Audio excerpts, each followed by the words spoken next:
Apa kabar pemirsa? Bertemu lagi bersama saya Medi Nugroho dalam Warta Parlamentaria. Kami sudah menyiapkan beragam informasi seputar kinerja dan kegiatan anggota DPR RI. Inilah Warta Parlamentaria selengkapnya.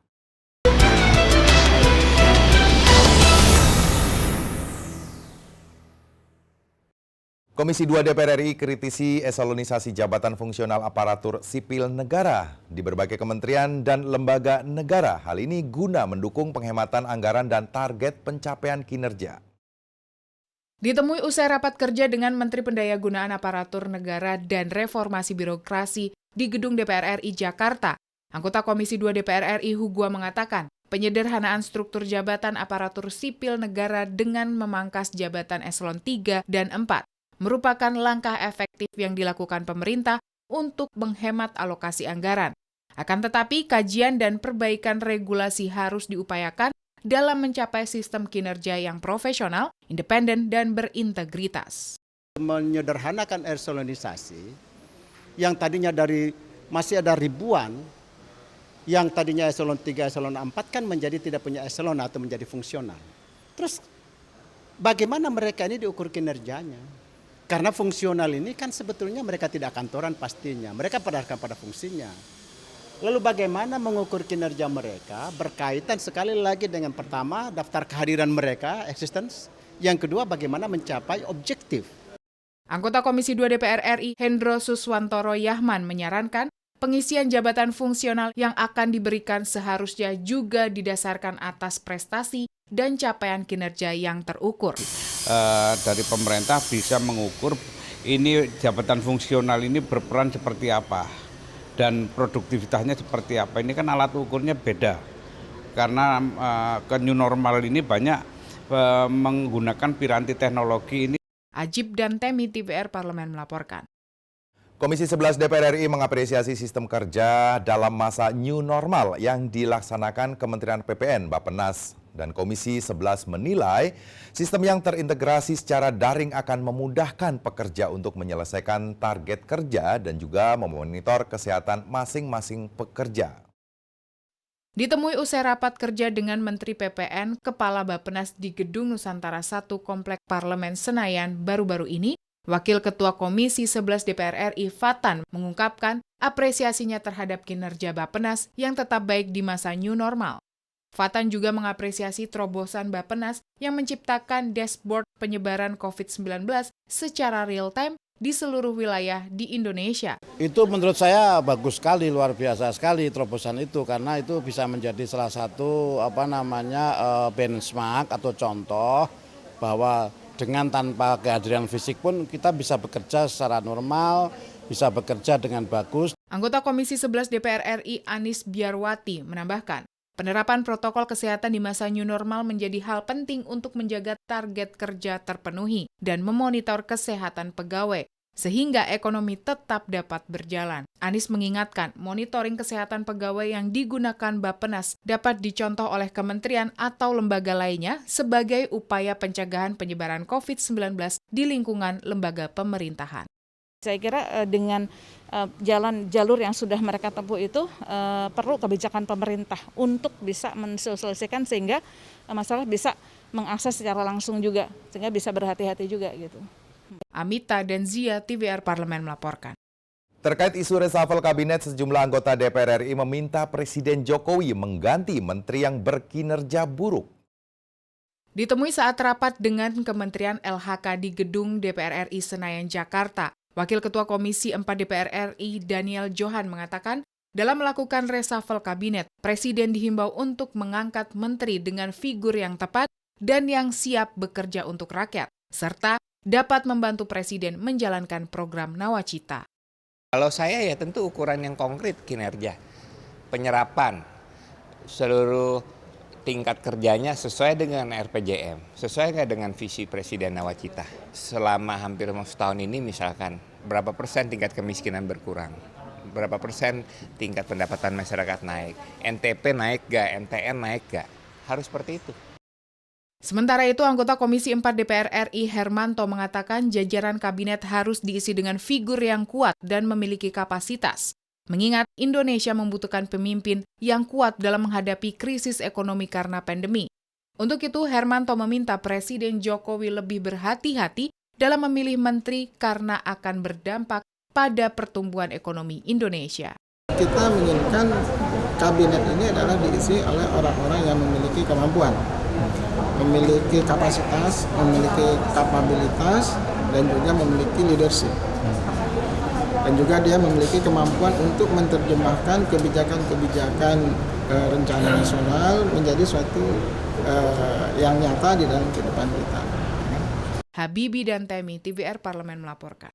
Jangan kemana-mana pemirsa karena kami masih memiliki banyak informasi lain dalam Warta Parlamentaria. Di antaranya datang dari rancangan Undang-Undang HIP akan diganti menjadi rancangan Undang-Undang BPIP setelah jeda berikut.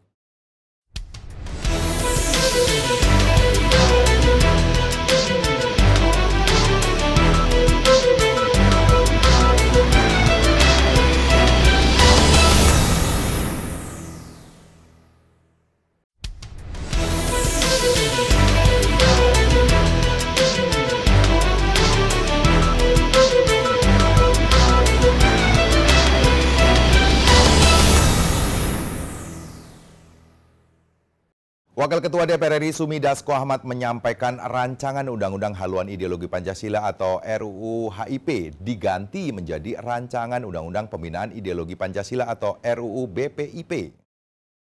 Ditemui di Gedung Nusantara 3 DPR RI Senayan, Jakarta, Wakil Ketua DPR RI Sufmi Dasko Ahmad mengatakan DPR telah menerima surat dari Presiden mengenai perubahan RUU HIP menjadi BPIP dengan isi rancangan naskah yang berbeda. Untuk itu, dengan adanya surat Presiden tersebut, naskah rancangan RUU HIP tidak bisa lagi digunakan dalam pembahasan di DPR RI. RUU HIP sampai dengan penutupan masa sidang kan kita menunggu surpres dan dim. Tetapi kemudian pemerintah memberikan surpres dan rancangannya itu adalah rancangan undang-undang BPIP. Sufmi Dasko Ahmad menyampaikan pembahasan RUU BPIP antara DPR bersama pemerintah akan dilakukan dalam masa persidangan berikutnya. Menurut Sufmi Dasko, pembahasan pergantian RUU HIP menjadi RUU BPIP akan dilakukan dengan beberapa mekanisme sesuai dengan tata tertib di DPR RI serta aturan perundang-undangan yang ada. Pada masa sidang depan, di mana ada beberapa mekanisme yang harus dilalui sesuai dengan tata tertib di DPR dan juga kemudian aturan perundang-undangan membuat undang-undang begitu. Zikri dan Denus, TVR Parlemen melaporkan. Komisi 10 DPR meminta pemerintah untuk membangun sarana dan prasarana destinasi wisata dengan memperhatikan fasilitas untuk penyandang disabilitas, anak-anak, dan lansia dalam upaya pemulihan dan peningkatan pariwisata di Indonesia. Ditemui usai memimpin rapat dengar pendapat Panja Pemulihan Pariwisata Komisi 10 DPR RI dengan Eselon 1 Kementerian Perhubungan, Kementerian Koperasi dan UMKM, Kementerian PUPR, Dirut Garuda Indonesia, dan Dirut PT KAI di Gedung Nusantara 1 Senayan, Jakarta. Wakil Ketua Komisi 10 DPR RI Hetifa Saifudian menekankan kepada pemerintah untuk fasilitas publik di daerah wisata harus ramah terhadap penyandang disabilitas, anak-anak, dan lansia. Kami juga sangat menekankan ya bahwa setiap fasilitas publik, sarana prasarana di daerah-daerah pariwisata itu harus mengikuti juga lebih ramah kepada anak, kemudian juga lebih ramah kepada kaum disabilitas dan juga kaum lansia. Jadi misalnya seperti pedestrian gitu ya, kami lihat bagus sekali beberapa upaya untuk revitalisasi daerah-daerah destinasi. Senada dengan itu, anggota Komisi 10 DPR RI Ledia Hanifa Amalia mengatakan ada Undang-Undang Nomor 28 Tahun 2002 tentang Bangunan Gedung dan Undang-Undang Nomor 8 Tahun 2016 tentang penyandang disabilitas. Dengan itu, tentu harus ada fasilitas di tempat wisata untuk penyandang disabilitas, anak-anak, dan lansia. Akan lebih efisien kalau semua dibangun secara sekaligus, nggak harus bongkar pasang gitu. Jadi begitu di awal, udah aja langsung. Nah, kita tuh berharapnya begitu. Supaya nanti yang disabilitas ataupun lansia kan terutama dari Eropa, dari Amerika, mereka kan justru akan jalan-jalan itu setelah mereka udah pensiun gitu kan. Dari Senayan, Jakarta, Mahir dan Dodi, TVR Parlemen melaporkan. Pembelajaran jarak jauh yang tengah dijalankan saat ini berpotensi memperbesar perbedaan kualitas pendidikan di Indonesia. Kendala mulai dari fasilitas komunikasi, sinyal, hingga guru dalam memberikan materi menjadi permasalahan utamanya.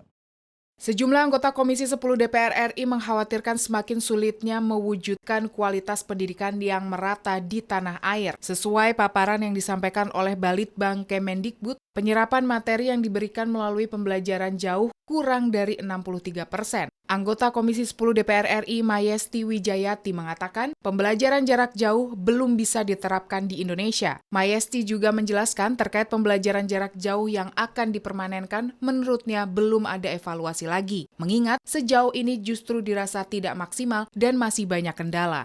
Keluarga yang kaya mungkin fasilitas dari keluarga memadai. Laptop diberikan, kuota nggak sulit amat kalau hanya untuk mencari kuota. Kalau di sini nggak dapat sinyal, pindah kemana supaya dapat sinyal. Tapi bagi keluarga yang tidak mampu mungkin beli kuota saja susah.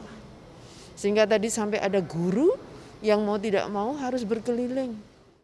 Anggota Komisi 10 DPR RI Johar Arifin Husin juga menyayangkan semakin kuatnya kesenjangan kualitas pendidikan di Indonesia di tengah pandemi COVID-19 ini. Johar menambahkan, sebelum adanya pandemi ini, pemerintah memiliki tugas yang besar untuk meningkatkan kualitas pendidikan di daerah 3T. Ditambah dengan adanya musibah COVID ini, tentu ya, dari 3T makin tertinggal. Nah, oleh karena itu ada kebijakan khusus bagaimana ketinggalan ini tidak boleh terjadi makin melebar.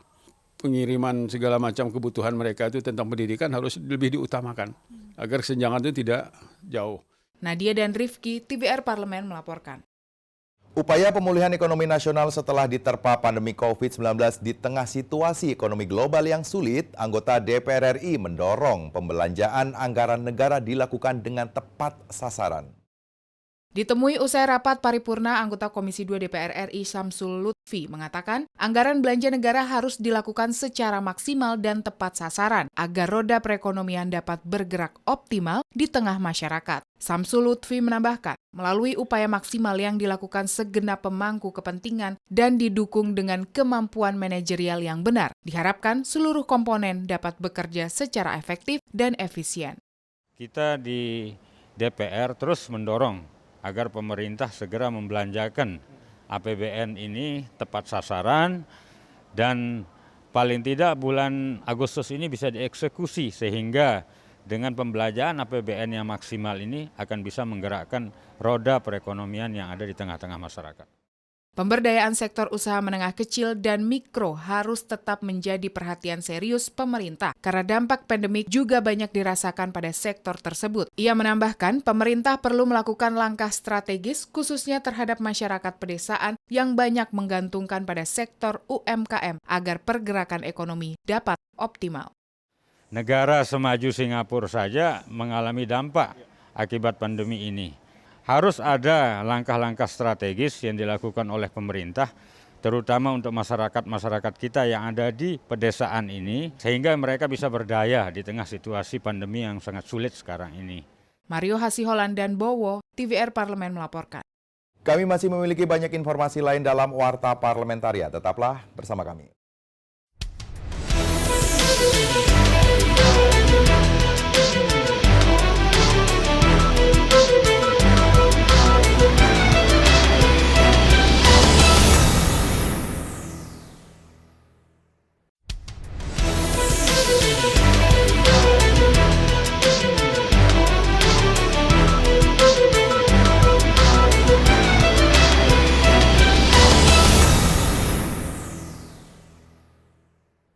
Komunitas sepeda parlemen menjadi salah satu wadah pegawai di lingkungan Sekjen DPR RI untuk menyalurkan hobi sekaligus menjaga kesehatan. Ditemui usai meresmikan komunitas sepeda parlemen atau Parle Cycling Community di Komplek DPR RI Senayan, Jakarta. Sekretaris Jenderal DPR RI Indra Iskandar menegaskan, berbagai kegiatan di parlemen tak terkecuali kegiatan komunitas sepeda parlemen harus mengutamakan protokol kesehatan. Indra Iskandar berharap melalui kegiatan Parle Cycling Community, kebugaran pegawai tetap terjaga untuk menghadapi rutinitas kerja di DPR. Indra mengatakan DPR RI memiliki fasilitas sepeda yang dapat dimanfaatkan untuk berolahraga di sekitar komplek parlemen. Walaupun dengan era yang sekarang ini disebut era normal baru, tapi saya kira yang paling penting bahwa protokol kesehatan itu akan terus menjadi satu keharusan dan budaya di lingkungan kompleks Senayan ini. Ketua Korpri DPR RI Indra Pahlevi mengatakan, Parley Cycling Community dibentuk dengan tujuan healthy and fun, seperti melakukan touring selama masa reses dan bersepeda di komplek parlemen tiap hari Jumat. Namun Indra Pahlevi meminta pengurus Parley Cycling Community untuk tetap mengedepankan protokol kesehatan seperti menggunakan masker dan hand sanitizer serta menjaga jarak fisik. Pada saat masa reses mungkin akan bisa lebih intens melakukan itu sehingga berdampak kepada peningkatan kinerja pegawai, terbuka bagi siapapun yang ada di dalam kompleks gedung ini, bisa TA, bisa SAA, bahkan kami mencoba untuk bisa juga menggandeng anggota bahkan pimpinan DPR untuk bisa ikut bergabung dalam komunitas ini.